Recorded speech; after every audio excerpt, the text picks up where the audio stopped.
Have you ever felt like someone's words or actions ruined your entire day? Maybe it was a rude comment, a thoughtless gesture, or even just an unexpected inconvenience. It's frustrating, isn't it? But here's the truth. No one has the power to control your emotions unless you let them. What if you could stay calm and unshaken no matter what life or anyone else throws your way? Imagine walking through your day with a sense of peace. So strong that even the most irritating situations couldn't rattle you. That's not just wishful thinking, it's emotional mastery. In this episode, we're diving into 10 transformative lessons that will help you stop reacting impulsively, let go of anger, and regain control over your emotions. These lessons aren't about ignoring your feelings or pretending not to care. They're about building the mental strength to navigate life's challenges with grace and clarity. Whether it's dealing with criticism, setting boundaries, or learning to let go of grudges, you'll discover practical tools to protect your peace and live with confidence. By the end of this episode, you'll have the mindset and strategies you need to stay unbothered, even in the most difficult situations. So if you're ready to unlock the secret to emotional freedom and live a life where no one else can control your mood, let's get started. Your journey to mastering your emotions begins now.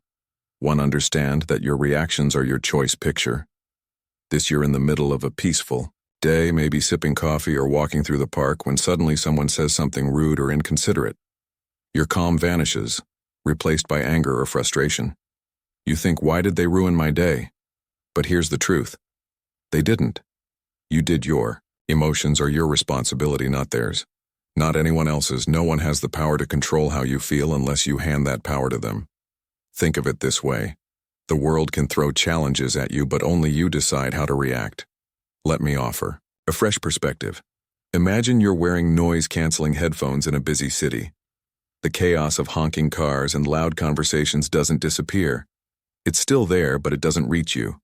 Mastering your reactions works the same way. You don't have to let the noise of other people's behavior invade your peace.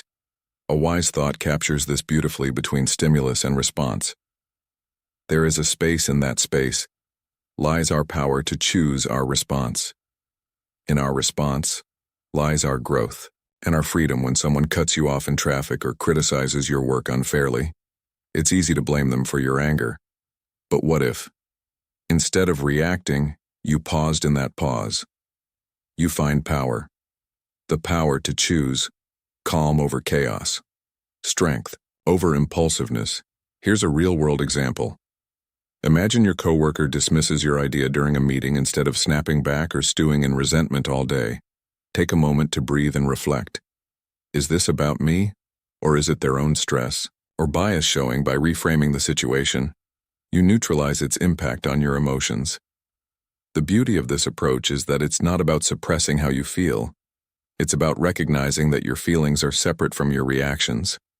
Anger, frustration, and disappointment are natural, but they don't have to dictate what you do next. Here's a simple strategy to start practicing this mindset. 1. Pause and identify when you feel triggered.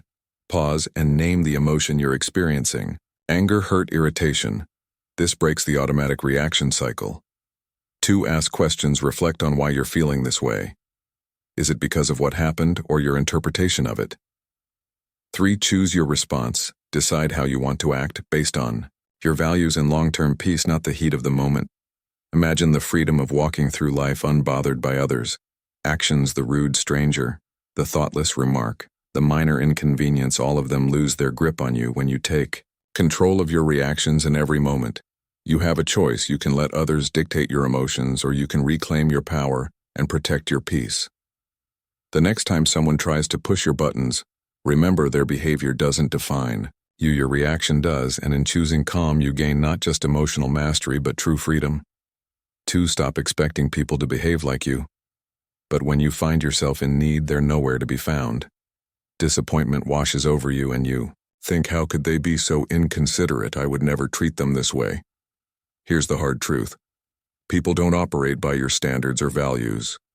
They act based on their own. Expecting others to think, behave, or respond the way you would is like trying to control the weather. It's impossible and only leads to frustration. Think of it this way.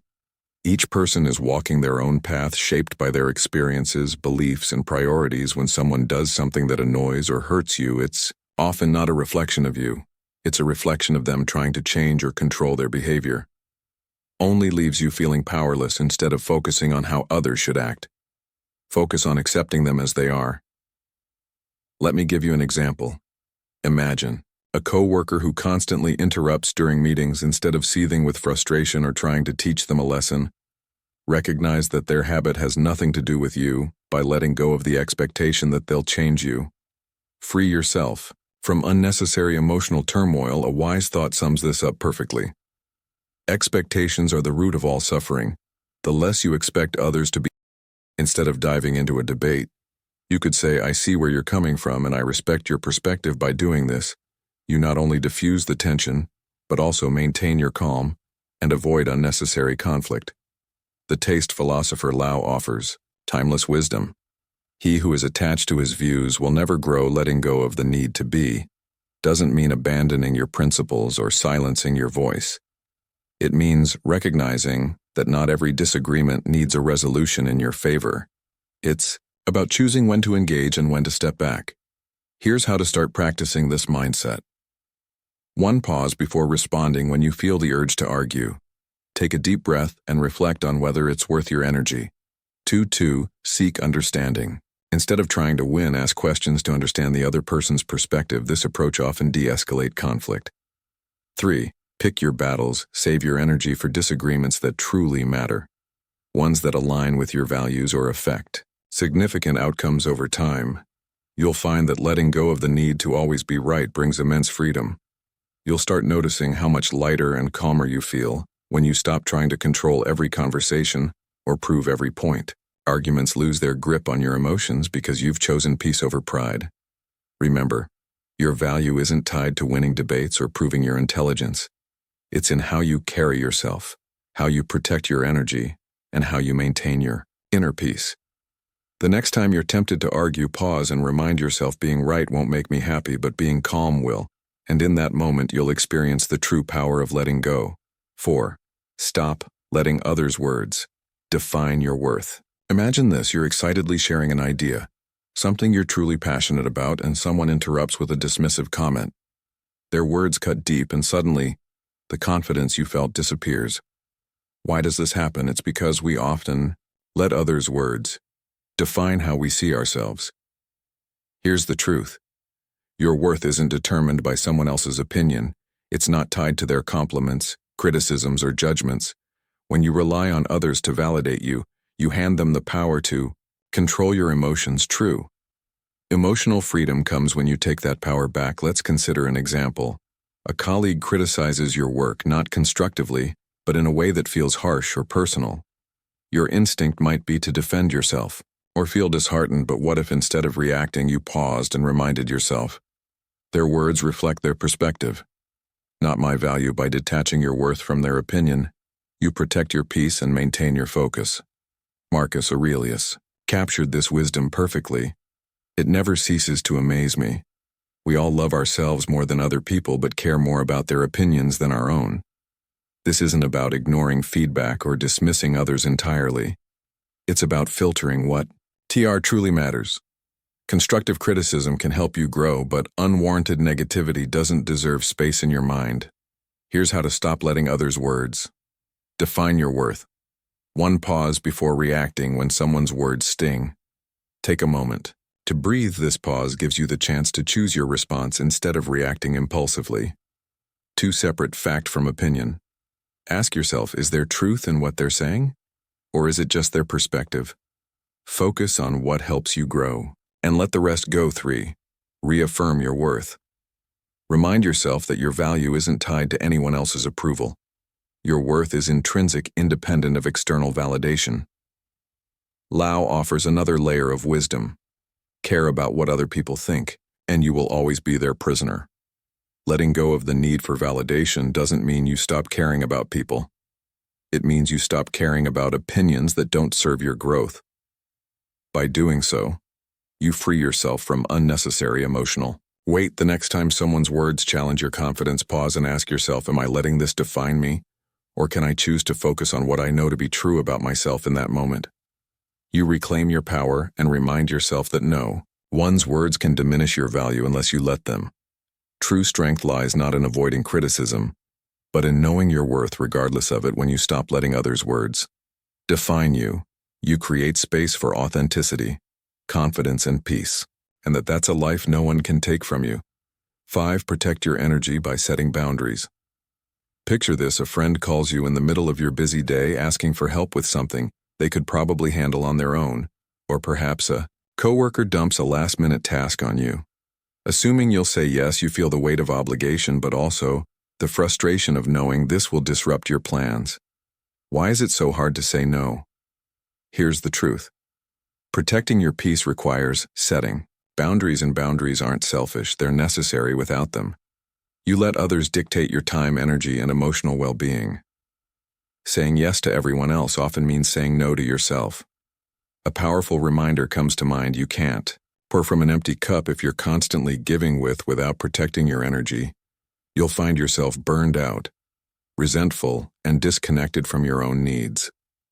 Boundaries are how you safeguard your emotional freedom while maintaining healthy relationships. Think about this: when someone oversteps your boundaries, it's not their fault, it's yours for not clearly defining and upholding them. People aren't mind readers, and unless you communicate what you're okay with, they'll continue to push off. And unintentionally setting boundaries is a form of self-respect, and it also teaches others to respect you. Here's an example. Imagine you're always the person friends come to for advice, even late at night. You want to be supportive, but it's draining your energy. Instead of silently resenting them, you could say something like, "I care about you, but I need to keep evenings for myself to recharge. Let's talk tomorrow." Instead, this approach is firm, yet kind, and it protects your peace without damaging the relationship. Epictetus reminds us freedom is the ability to live as we wish. Living freely doesn't mean ignoring others' needs, it means deciding where your energy is best spent. Boundaries let you choose your priorities and ensure you're not giving more than you can handle.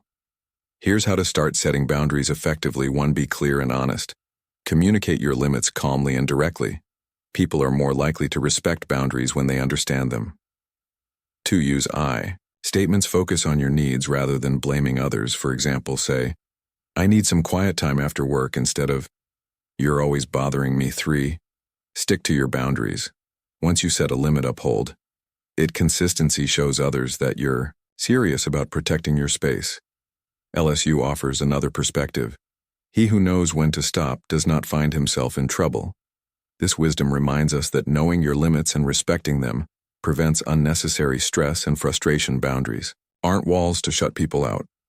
They're bridges to healthier, more balanced relationships. The next time you feel overwhelmed or taken for granted, pause and ask yourself, have I communicated my needs clearly? Am I honoring my own boundaries? By setting limits, you free yourself from unnecessary obligations and reclaim your energy for what truly matters. Remember, you're not responsible for managing everyone else's feelings or fixing their problems.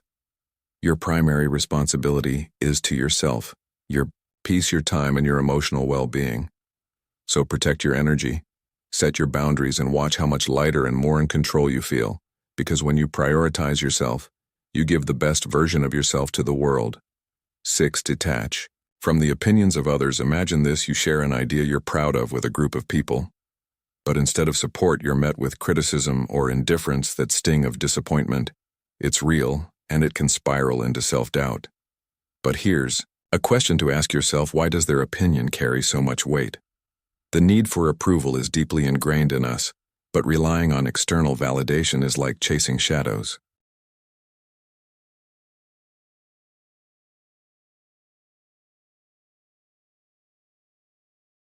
You'll never truly catch it. Emotional freedom begins when you stop letting the opinions of others define your worth.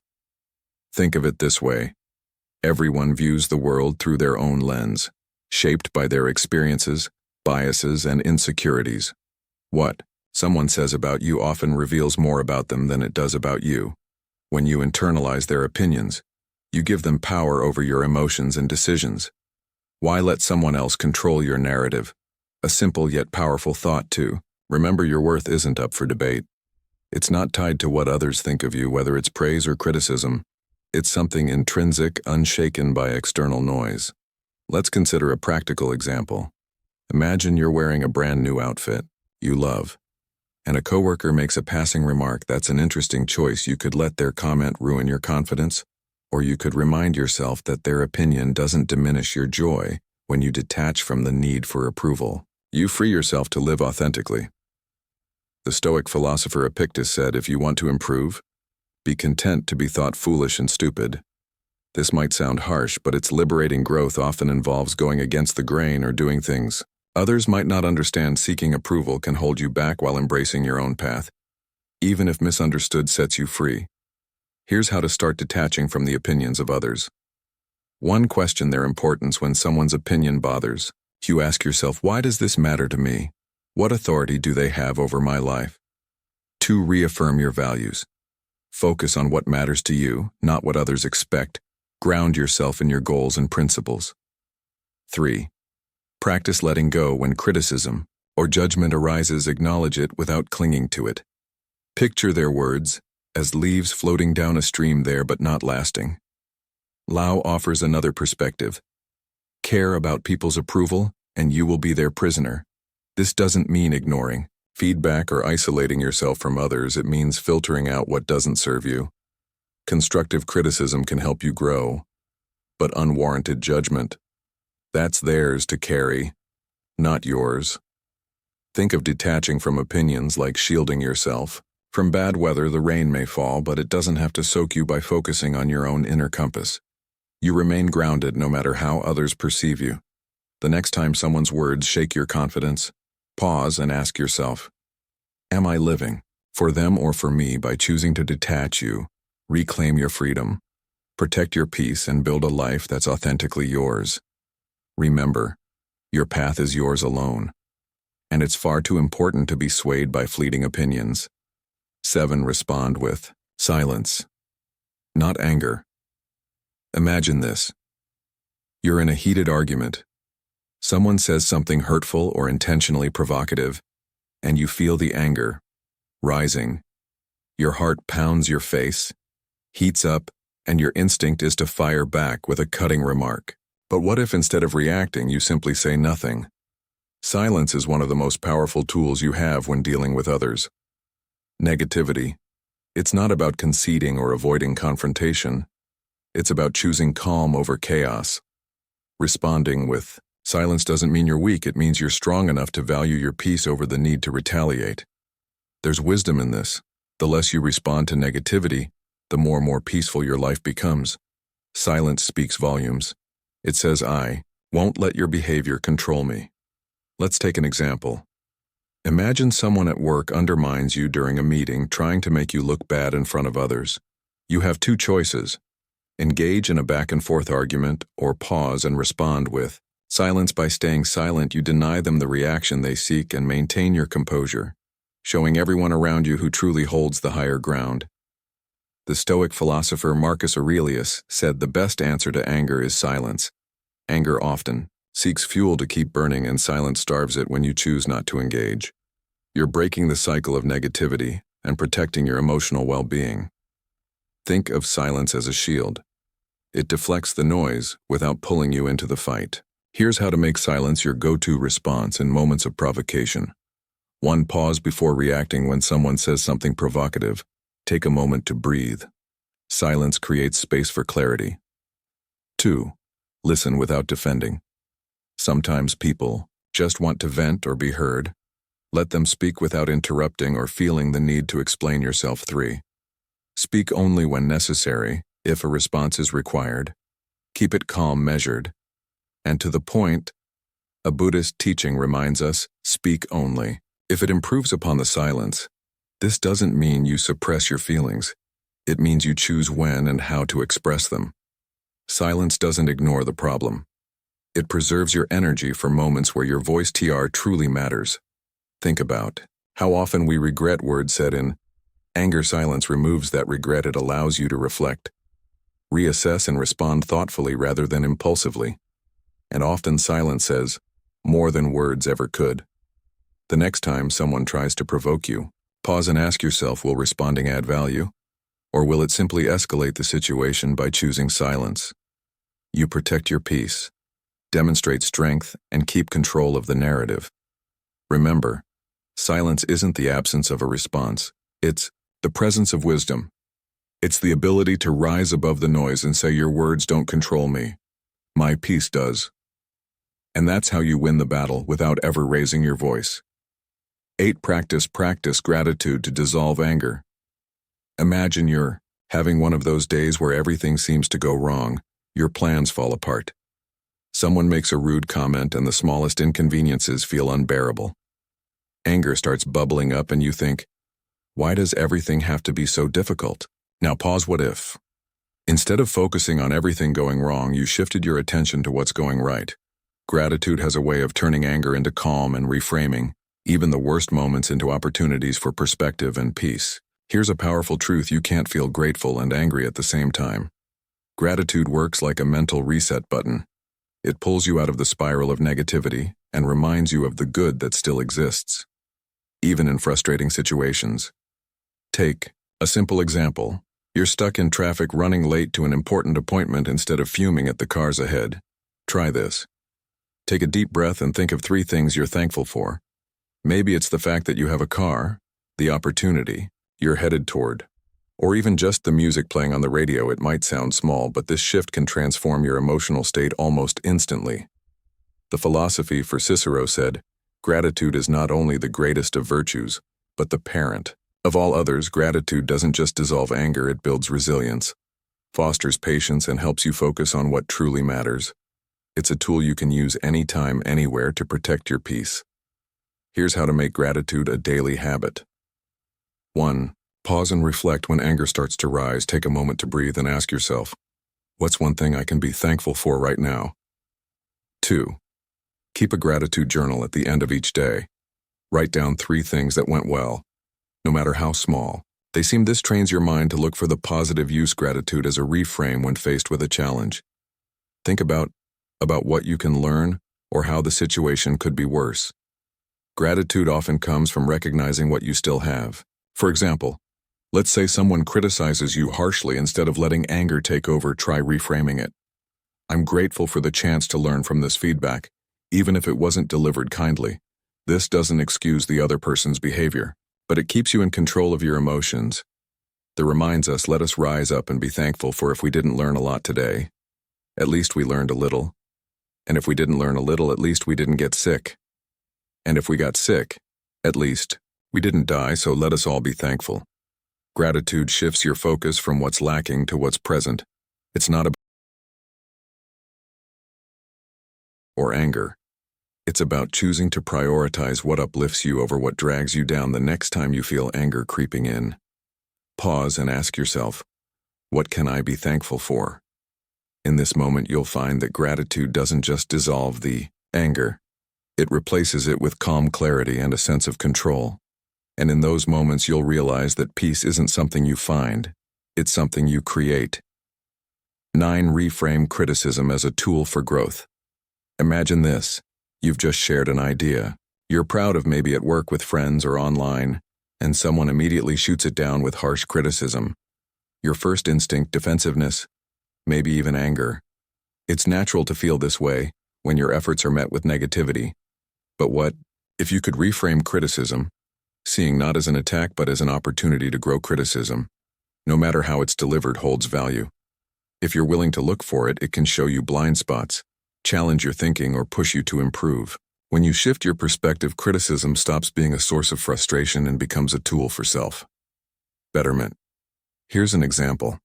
Imagine you're preparing a presentation and a colleague points out several flaws in your work. You could dismiss them, thinking they're just trying to undermine me, or you could pause and reflect, is there truth in what they're saying? How can I use this feedback to improve? By choosing the second approach, you turn what might feel like an attack into a stepping stone. A wise thought captures this perfectly. Criticism, like rain, should be gentle enough to nourish growth without destroying roots. This doesn't mean all criticism is valid or worth your attention. Some people criticize out of envy, ignorance, or malice. The key is to filter what you hear, keeping what's constructive and discarding what's not. Here's how to handle criticism with grace. 1. Pause before reacting when faced with criticism. Take a moment to breathe. This helps you avoid reacting emotionally. To evaluate the source, consider who's giving the feedback. Do they have your best interests in mind? Is their perspective informed? Find the lesson even poorly delivered. Criticism can carry a valuable insight. Ask yourself, what can I learn from this? Let's take a more personal example. Imagine a family member makes a critical remark about your choices, like your career or lifestyle. Instead of arguing or shutting down, you could say, I hear your concerns. I'll think about what you've said. This response shows maturity and gives you the chance to reflect later. Without escalating the conflict, Epictetus offers a timeless reminder: if anyone tells you that a certain person speaks ill of you, do not make excuses about what is said of you, but answer, he does not know my other faults. Else he would not have mentioned only these. This Stoic wisdom reminds us not to take criticism too personally, instead see it as part of the journey towards self-improvement. The next time someone critiques you, ask yourself, what can I learn from this feedback? Is this criticism about me, or does it reflect more about them? How can I grow from this moment? Lau reminds us, knowing others is intelligence. Knowing yourself is true wisdom. Criticism, when approached with the right mindset, is a mirror that helps you understand yourself better. It's not always comfortable, but growth rarely is. By welcoming feedback, even when it stings, you develop resilience, humility, and a stronger sense of self. So the next time criticism comes your way, pause and reframe it. See it not as an obstacle, but as a stepping stone toward becoming your best self. Remember, growth often hides in discomfort, and those who embrace it unlock a level of strength that no criticism can shake. 10. Master the art of letting go. Imagine holding on to a hot coal, determined to throw it at someone who hurt you. But while you're waiting for the right moment, the coal keeps burning your hand. Anger, grudges, and resentment work the same way. They harm you far more than the person who caused your pain. The real strength lies not in holding on, but in letting go. Letting go doesn't mean forgetting or condoning what happened. It means releasing the emotional weight that drags you down, freeing yourself from the control of the past. When you let go, you reclaim your energy, your peace, and your ability to focus on the present. The Buddha puts it beautifully.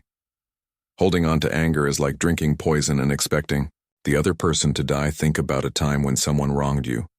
Maybe it was a betrayal, an unfair judgment, or an unkind word. How much time did you spend replaying that moment in your mind?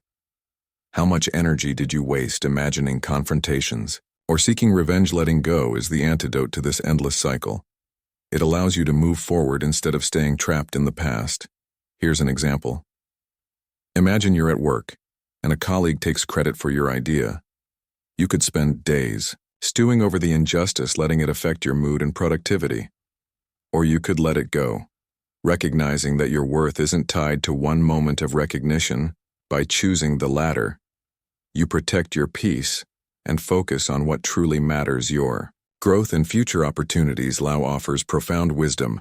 When I let go of what I am, I become what I might be. Letting go isn't just about releasing anger or resentment. It's also about letting go of perfectionism, fear of failure, or the need for control. It's about embracing life as it is, with all its unpredictability, and finding freedom in acceptance. Here's how to start practicing the art of letting go. 1. Acknowledge your feelings. Suppressing emotions only makes them stronger. Allow yourself to feel hurt, anger, or disappointment without judgment. 2. Reframe the situation. Ask yourself, what can I learn from this experience? How can I grow stronger because of it? 3. Focus on the present. Letting go is a choice you make for yourself, not for the other person. Shift your attention to the here and now, where your power lies. Think of letting go like releasing a balloon. The longer you hold on to it, the more it strains your hand. But when you let it float away, you feel lighter and freer. Life becomes less about what happened and more about what's possible. Marcus Aurelius reminds us, do not be disturbed by what is outside your power. Let it go, and you will find peace. This doesn't mean letting people walk over you or ignoring injustice. It means choosing where to direct your energy. By letting go of what you can't change, you create space for what you can, a brighter, calmer, and more fulfilling life. So the next time you find yourself clinging to anger or regret, pause and